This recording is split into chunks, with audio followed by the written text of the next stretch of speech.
जांच तो हो रही है चुनाव आयोग के द्वारा, पकड़े जा रहे हैं घुसपैठिए। ये तीसरा कौन है जिसको खौफ खाया जा रहा है?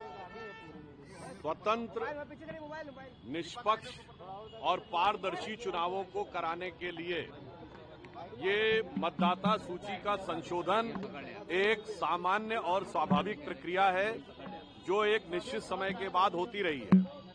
और इस विषय के ऊपर सुप्रीम कोर्ट भी गए तमाम लोग, और उसके बाद भी सर्वोच्च न्यायालय ने भी इस प्रक्रिया को करने की आवश्यकता महसूस की। और बहुत स्पष्ट बात है, मतदाता सूची में यह स्पष्ट होना चाहिए कि जो वास्तविक मतदाता है वो वोट दे सके, और कोई भी व्यक्ति किसी छलावरण में, यानी in the disguise of anything other, vote न दे सके। तो मुझे लगता है जो लोग अभी तक अनेक प्रकार की बातें किया करते थे कि इसमें ये समस्या है वो समस्या है, तो उस समस्या के समाधान में किसको समस्या है ये समझने की बात है। यानी अगर कोई ये कह रहा है कि फर्जी वोटरों की पहचान नहीं होनी चाहिए तो वो लोकतंत्र के लिए खतरा है।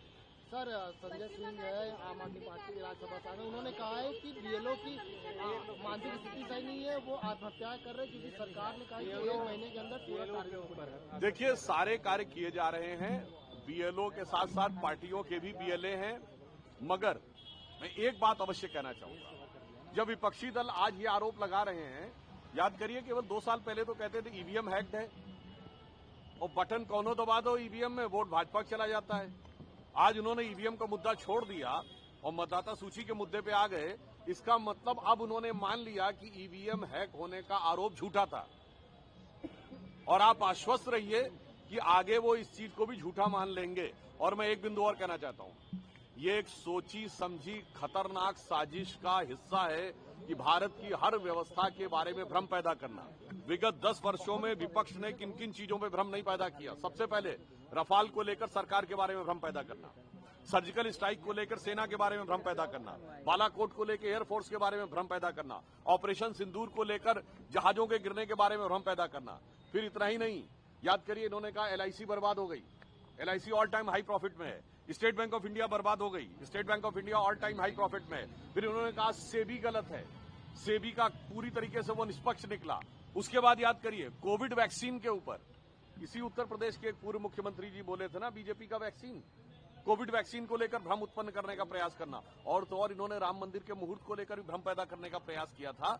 तो मुझे लगता है कि उनको समझाया इसलिए नहीं जा सकता क्योंकि जो समझना चाहे उसे समझाया जा सकता है। जो एक कहावत है कि समझ समझ के समझाओ उसको जिसके की समझ है, और जो समझ समझ के बिना समझे समझो कि वो ना समझ है। सर, ममता बनर्जी ने कह दिया है पश्चिम बंगाल में आप लोग नहीं कर पाए, सीमांत एरिया है वहाँ एसआईआर के बहाने सीए लागू कर सकते हैं। ममता बनर्जी जी ने 4 अगस्त सन 2005 को भारत की संसद में बांग्लादेशी घुसपैठियों के मुद्दे का विषय 14 मिनट में 22 बार उठाया था। और जब उनको लगा कि इसकी अनुमति नहीं दी जा रही है तो भारत के इतिहास में, अब तो खैर इनके आने के बाद बहुत बार घटनाएं हो गई, पीठासीन सभापति के ऊपर फाइल फेंक दी थी। आज ममता जी को क्या हो गया? आज उसकी जांच नहीं होने देना चाहती हैं। ममता जी का वीडियो अवेलेबल है, इसमें वो कह रही हैं पूरी जांच होनी चाहिए, वरना ऐसा फर्जी वोटर बन के बूथ कैप्चरिंग करके और ये सारी चीजें करने का प्रयास कर रहे हैं। तो ममता जी का डर समझा जा सकता है, क्योंकि आपने देखा है एक दौर था यूपीए का शासनकाल में जब भारी संख्या में बांग्लादेश से घुसपैठिए यहां आते थे। मैं कोट कर रहा हूं, सन 2005 में असम के गवर्नर एसके सिन्हा साहब ने कहा था कि प्रतिदिन 5000 लोग भारत में घुसपैठ करते। और इस बार आपने देखा है पश्चिम बंगाल की सीमा पर बांग्लादेश जाने वालों की लाइन लगी हुई है, और उसमें से कईयों ने स्वीकार किया कि वो कई बार यहां वोट भी डाल चुके हैं। तो बहुत साफ समझ में आ सकता है। मैं एक लाइन में कहूं कि माननीय प्रधानमंत्री जी ने कल श्री राम मंदिर की ध्वजा रोहण समारोह को में भाग लिया, तो एक तरफ हम हैं जो धर्म ध्वजा संरक्षक हैं और दूसरी तरफ विपक्ष है जो घुसपैठिया संरक्षक है। सपा के सांसद को आप लोगों ने नहीं बुलाया है और इसको लेकर भी वो हो रही है। पोस्टर लग रहा है, टीएमसी विधायक कह रहे हैं कि बाबरी मस्जिद की नींव रखेंगे, शिलान्यास करेंगे। सर, कैसे देख रहे हैं?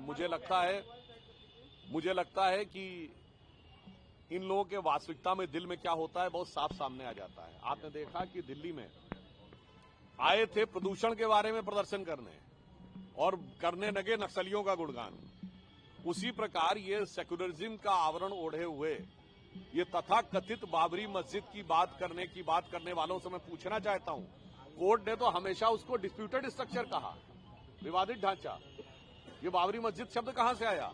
और मैं याद दिलाना चाहता हूं 1857 में अवध को कैप्चर करने के बाद ब्रिटिश टाइम की जो पहली ऑफिशियल एफआईआर है उसमें उसके लिए मस्जिद जन्म स्थान लिखा है और वहां के मुतवली ने खुद साइन करके लिखा है नवंबर 1858 में फैजाबाद के थानेदार को कि 25 निहंग सिखों ने आके कब्जा कर लिया है मस्जिद जन्म स्थान पर।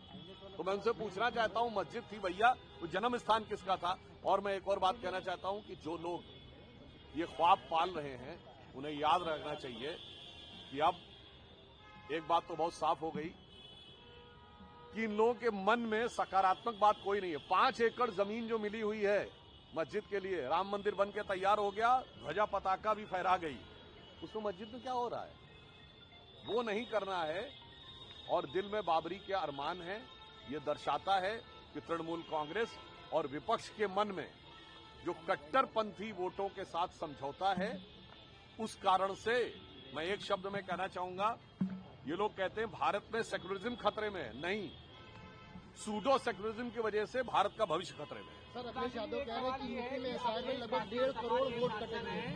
अखिलेश यादव ने कहा है कि यूपी में एसआईआर पर 1.5 करोड़ वोट कट सकते हैं। अखिलेश यादव जी बहुत इजीली पहचान लेते हैं कि कौन सा वोट किसका है। तो मुझे ऐसा लगता है, एक मैं आपको एक कहावत सुनाना चाहता हूँ। आपने वो आल्हा सुना होगा ना, जो आल्हा बोला जाता है, उसमें एक लाइन होती है, एक कमारे दुई मर जावे, तीसर खौफ खाए मर जाए। तो भैया जांच तो हो रही है चुनाव आयोग के द्वारा, पकड़े जा रहे हैं घुसपैठिए। ये तीसरा कौन है जिसको खौफ खाया जा रहा है? जरा इसको